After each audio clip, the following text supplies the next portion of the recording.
안녕하세요, 이스모입니다. 그럼 오늘의 이스모 뉴스 시작해보도록 하겠습니다. 첫 번째는 삼성 관련 뉴스입니다. 삼성 언팩 티저가 유출이 됐다고 합니다. 출시일은 1월 22일이라고 해요. 갤럭시 S25 시리즈 4가지가 발매될 예정이라고 합니다. 요게 바로 유출된 갤럭시 언팩 티저 그림이 되겠습니다. 보시면 아시겠지만 기계가 4대가 있어요. 4대의 모서리를 이렇게 맞대고 있죠. 아마도 갤럭시 S25, S25 플러스, S25 울트라 여기까지는 동일하고요. 많은 분들이 기대하고 계시는 갤럭시 S25 슬림 모델이 나올 거라고 예상을 하고 있습니다. 그렇게 해서 이제 4대가 되지 않을까 이런 이야기를 하고 있어요. 요 슬림 모델 같은 경우에는 아이폰도 아이폰 에어라고 해가지고 슬림화된 아이폰을 내놓을 것이다 이런 이야기가 있었는데 아이폰보다 한 발 앞서 이런 슬림 모델을 내놓는 그런 발빠른 행보를 보여줄 수 있지 않을까 이렇게 조금 기대가 됩니다. 맨날 뭐 애플 따라한다 이런 이야기가 있었는데 슬림 모델은 갤럭시가 먼저 한다.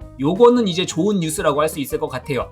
요 언팩 행사가 1월 22일이니까 이제 한 달 조금 더 남은 거죠. 아마 요 언팩 행사는 캘리포니아주 산호세 요쪽에서 열릴 예정이라고 하는 것 같습니다. 그리고 이 행사에서 안드로이드 XR 헤드셋 많이들 보셨죠? 요 안드로이드 XR 헤드셋 약간 시연 영상 이런 것도 떴던데 아마도 요런 기계가 같이 발표되지 않을까 이렇게 생각됩니다. 저도 요거 영상을 조금 봤는데 약간 UI라든지 사용하는 방법이 약간 꼬집고 이렇게 늘리고 하는 그런 UI 같은 게 약간 애플 비전 프로랑 조금 비슷하다는 그런 느낌을 받기는 했는데 뭐 손에 컨트롤러 없이 그런 조작을 하려면 어느 정도는 약간 비슷해지는 게 어쩔 수 없는 부분이긴 하겠죠. 아니면은 제가 이런 VR 헤드셋 관련은 잘 몰라서 그런데 애플 비전 프로가 원조가 아니라 약간 메타 퀘스트가 원조일 수도 있겠죠. 그 부분은 잘 모르겠습니다. 어쨌든 이런 XR 헤드셋도 발매될 거라는 이야기가 있으니까 요 1월 22일에 공개될 삼성 언팩 요 행사도 기대해 보도록 하겠습니다. 그 다음에는 이어서 삼성 갤럭시 S25 울트라 관련 소식입니다.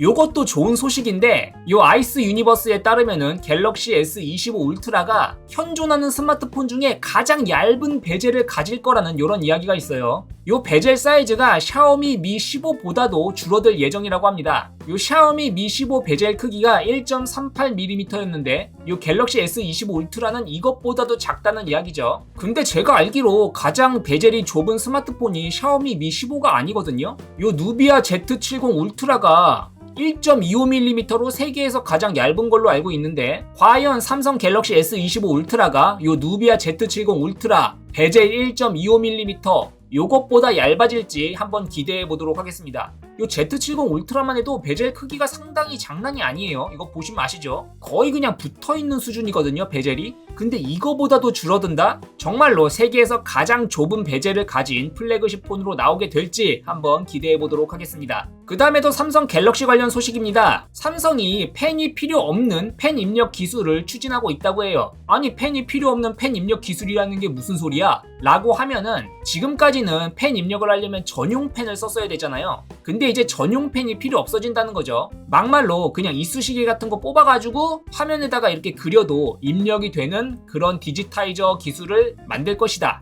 그런 이야기를 하고 있는 것 같아요. 여기 보시면은 폴더블 폰 슬림화를 위해서 디지타이저를 탑재하지 않는 계획을 추진하고 있다고 합니다. 삼성이 폴더블 폰 슬림화 추세에 대응하기 위해서 갤럭시 Z 폴드 SE 모델 여기에서 디지타이저가 빠졌잖아요. 펜이 없어졌잖아요. 근데 이렇게 계속 가면은 안 된다. 결국에는 펜 입력을 해야 된다 라고 생각을 해가지고 슬림화와 펜 입력을 동시 구현하기 위해서 그 펜을 입력받으려면은 뭔가 펜을 입력받는 약간 패널이라고 해야 되나요? 그런 장치가 들어가야 돼가지고 슬림화 시키기가 상당히 어려운데 그 방식을 정전기를 이용하는 방식으로 바꿔가지고 전용 펜이 없어도 펜 입력이 가능한 그런 시스템을 구축할 것이다 라는 이야기를 하고 있는 것 같죠. 지금까지는 디스플레이 패널 쪽에 전기장을 구성하는 펜을 입력을 받는 기술을 써왔는데 이번에는 디스플레이 쪽에 추가한 게 아니라 스마트폰 본체 쪽에 부품을 탑재해가지고 펜을 얇게 만들 수 있다. 그러니까 펜에 별도의 배터리나 전류장치가 필요 없다. 이 말은 뭐다? 아무거나 써도 펜 입력이 된다 이런 이야기겠죠. 과연 이 말대로 차기 폴더블 폰부터는 정말로 전용 펜이 사라지게 될지 한번 기대해 보도록 하겠습니다.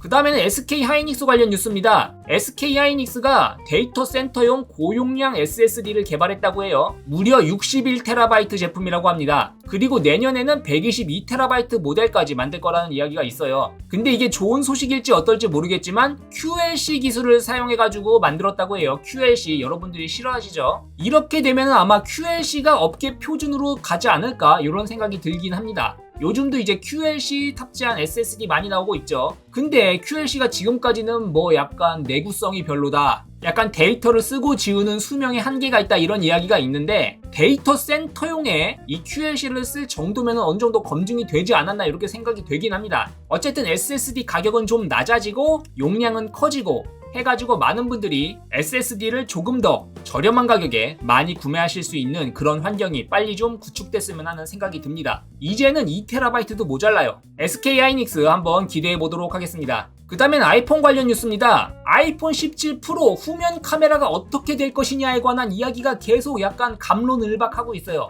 어떤 데에는 이런 세로 배열 카메라로 들어갈 것이다, 어떤 뉴스에는 아니다, 요 삼각형 디자인을 유지할 것이다 이런 이야기가 있는데, 아마도 애플이 유출자를 찾기 위해서 여기저기에다가 약간 다른 정보를 뿌리고 있는 게 아닐까 이렇게 생각은 됩니다. 왜냐면은 어디서는 픽셀처럼 이런 가로 스타일로 들어갈 것이다, 어디서는 아니다 이런 삼각형 스타일로 들어갈 것이다, 어디서는 뒷판 디자인이 이제 알루미늄으로 돌아갈 것이다, 어떤 데서는 아니다 티타늄으로 갈 것이다, 여기저기 말이 다 달라요. 근데 이번에는 여전히 삼각형 디자인으로 갈 거라는 이야기를 또 하고 있습니다. 근데 제 생각에는 이제 이 디자인도 좀 질리긴 했거든요. 뭐 과감하게 이 디자인으로 가는 것도 그렇게 나쁘진 않아 보입니다. 여러분들은 어떻게 생각하실지 모르겠어요. 그 다음에는 엔비디아 관련 뉴스입니다. 이제 내년 1월달이 되면은 CES 2025가 열리지 않습니까? 거기서 이제 황 회장이 기조 연설도 하고 지포스 50 시리즈가 정식으로 공개가 될 텐데, 거기서 뉴럴 렌더링이랑 어드밴스드 DLSS, 그러니까 사실상 DLSS 4 요게 공개될 거라는 이야기가 있어요. 확실히 이제 엔비디아가 단순 그래픽카드 성능뿐만이 아니라 약간 신기능을 넣어가면서 새로운 그래픽카드를 팔아먹으려는 그런 분위기가 느껴지죠. 이거는 전세대인 40 시리즈 때부터 느껴졌던 겁니다. 그때도 이제 DLSS 3가 40 시리즈에만 들어갔죠. 이 이노3D 보도자료에 따르면은 고급 DLSS 기술, 아마도 차세대에 DLSS 4가 들어갈 거라고 하고요. 향상된 레이트레이싱, 그리고 주목을 끈 신경 렌더링 기능, 요건 약간 AI 관련된 이야기 같죠. 이런 기능들이 등장할 것이고, 카드가 그래픽을 처리하고 표시하는 방식을 혁신할 것이다 라는 이야기가 있습니다. 그래서 저는 요 DLSS4도 기대가 되는데, 요 뉴럴 렌더링 요게 어떤 기능일지 상당히 기대가 됩니다. 이거 과연 어떤 기능일까? 뭔가 이름만 들으면 되게 쌈박한 기능일 것 같은데, 요걸 생각하면 50 시리즈로 갈아타야 되나? 이런 생각이 들기도 하고, 내년에 있을 CES 2025가 참 기대가 됩니다. 그 다음에 이어서 엔비디아 관련 뉴스입니다. RTX 5070 Ti 소비 전력이 대폭 감소할 거라는 이야기가 있어요. 원래는 5070 Ti 소비 전력이 350W, 300W 이럴 거라는 이야기가 있는데, 최종 단계에서는 285W로 줄어들 거라는 이야기가 있다고 합니다. 그리고 이게 진짜인지 모르겠는데 5090의 소비 전력도 600W라는 이야기가 있었는데, 이 소비 전력도 줄어들 예정이라고 해요. 뭐 소비 전력이 줄어들면 좋은 거긴 한데 약간 성능도 같이 줄어들지 않을까? 이런 걱정이 좀 되기도 하죠. 아니면 생각보다 발열이 심해가지고 강제적으로 전력 제한을 걸어놨다거나 여러가지 케이스를 생각해 볼 수 있을 것 같은데, 요것도 내년에 있을 CES 2025 한번 기대해 보도록 하겠습니다. 그 다음에도 엔비디아 관련 뉴스입니다. 에이스에서 프레데터 오리온 7000이라는 데스크탑 라인업 이거를 공개했는데, 거기 RTX 5090이랑 5080 관련 정보가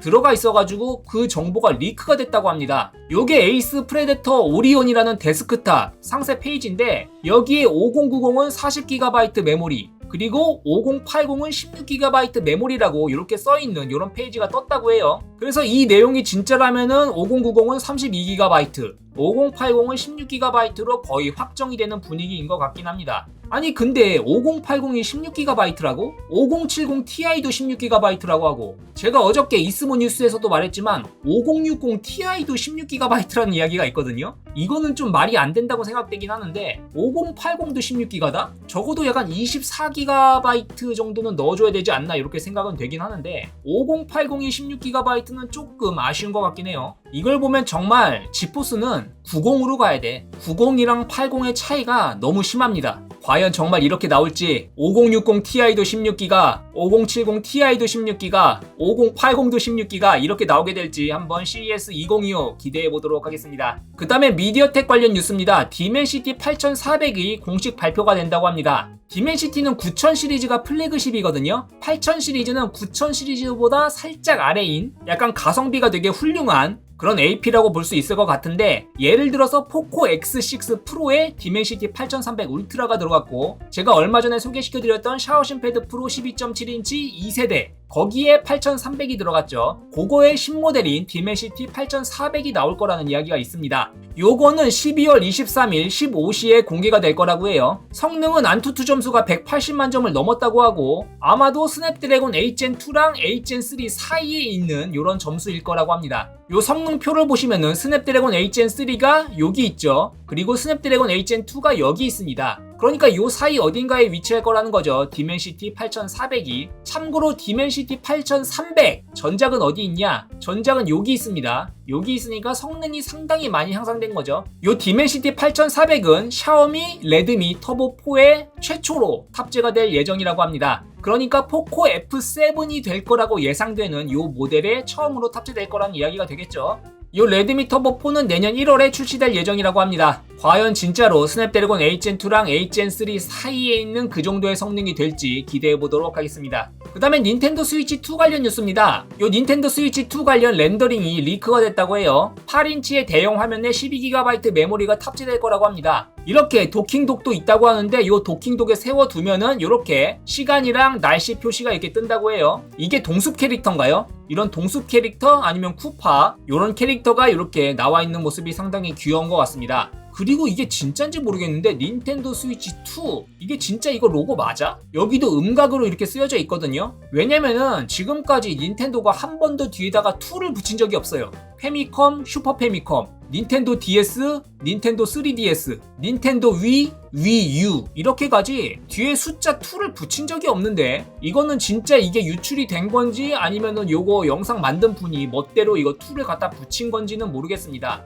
화면은 8인치라서 상당히 시원시원하죠. 디자인은 이런 식으로 될 거라고 하고요. 요게 뒷부분 디자인인데 상당히 이런 굴곡 같은 게 있어가지고 정말 이대로 나온다면은 그립감이 상당히 좋을 것 같습니다. 그리고 요게 8인치의 닌텐도 스위치 2, 그리고 요게 기존의 2017년 모델인 6.2인치의 닌텐도 스위치. 베젤이 이렇게 많이 줄어들어가지고 시원시원한 것 같습니다. 이런 식으로 조이콘을 떼가지고 패드처럼 쓸 수도 있고, 이런 핸들에 장착해가지고 핸들로도 쓸 수도 있고, 요거는 기존 스위치에서도 있었던 거죠. 이게 정말 리크된 정보인지 그냥 렌더링한 건지 모르겠네요. 약간 렌더링한 것처럼 보이기도 하고. 요 닌텐도 스위치 2 언제 나올지 모르겠지만 루머에 따르면 뭐 1월달에 나올 거라는 그런 이야기도 있거든요. 많은 분들이 기대하고 있는 만큼 괜찮은 스펙으로 좀 나와줬으면 하는 그런 바람이 있습니다. 예, 그럼 오늘의 이스모 뉴스는 여기까지였습니다. 요즘 날씨가 많이 쌀쌀한데 옷 따뜻하게 입으시고 오늘 하루도 즐거운 하루가 되셨으면 좋겠습니다. 이번 영상은 여기까지였고요. 도움이 되셨으면 유튜브 구독, 좋아요 눌러주시면 감사하겠습니다.